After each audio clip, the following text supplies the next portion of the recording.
Assalamualaikum warahmatullahi wabarakatuh. Perkenalkan, nama saya Yun Adiansa dari Farmasi 6B. Di sini saya akan menjelaskan mengenai penyakit Alzheimer. Alzheimer atau demensia merupakan suatu penyakit neurodegeneratif yang terjadi pada usia lanjut 65 tahun ke atas, berupa penurunan daya ingat akibat deposisi plak beta amiloid di dalam otak. Penyebabnya Alzheimer disease belum diketahui.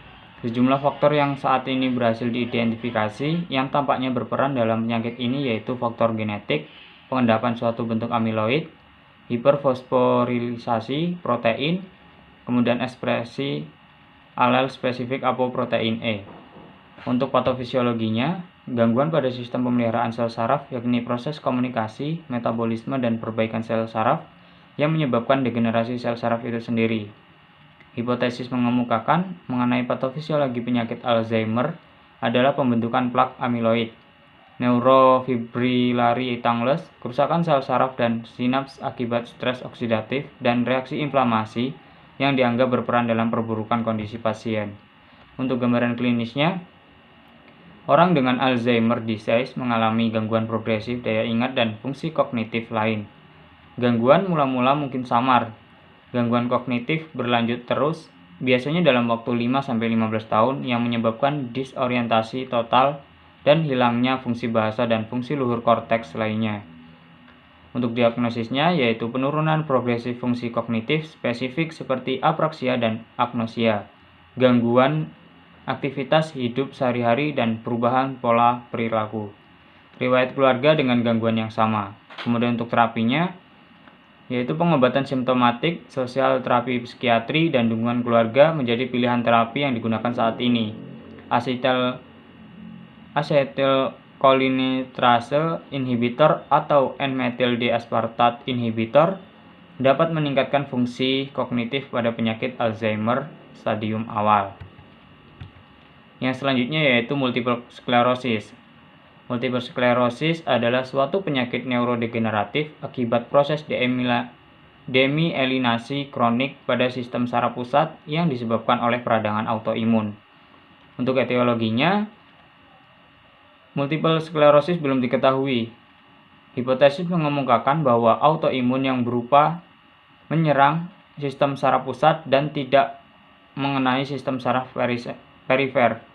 Faktor yang berperan seperti genetik, defisiensi vitamin D, tempat tinggal, riwayat obesitas, infeksi virus, dan merokok. Untuk patofisiologinya, tanda khas multiple sclerosis adalah demielinasi saraf. Demielinasi saraf terjadi melalui mekanisme aktivasi sel T reaktif mielin dari sirkulasi perifer yang dapat masuk ke otak karena disfungsi sawar darah otak. Untuk gambaran klinisnya, gejala penyakit ini sangat beragam karena lokasi dan beratnya serangan berbeda. Serangan dapat berlangsung selama beberapa hari, minggu, ataupun bulan. Serangan akan diikuti oleh periode penurunan gejala atau bahkan tanpa gejala sama sekali, disebut periode remisi. Penyakit ini bisa makin memburuk tanpa periode remisi. Untuk terapinya, yaitu menggunakan terapi medikamentosa pada multiple sclerosis, ditujukan untuk memodifikasi penyakit dan mengurangi gejala. Disease modifying therapy adalah golongan obat yang digunakan untuk mengurangi frekuensi eksaserbasi dan memperlambat progresi penyakit. Yang selanjutnya yaitu gangguan nyeri kepala. Nyeri kepala adalah keluhan yang paling sering dikeluhkan oleh pasien saat sedang datang ke dokter, baik ke dokter umum maupun neurologi. Masalah yang diakibatkan oleh nyeri kepala mulai dari gangguan pada pola tidur, pola makan, depresi, sampai kecemasan. Etiologinya yaitu kekurangan tidur, telat makan, penyakit lain yaitu yang menyertai adalah sakit gigi, infeksi telinga, migrain, hipertensi, ataupun tumor otak.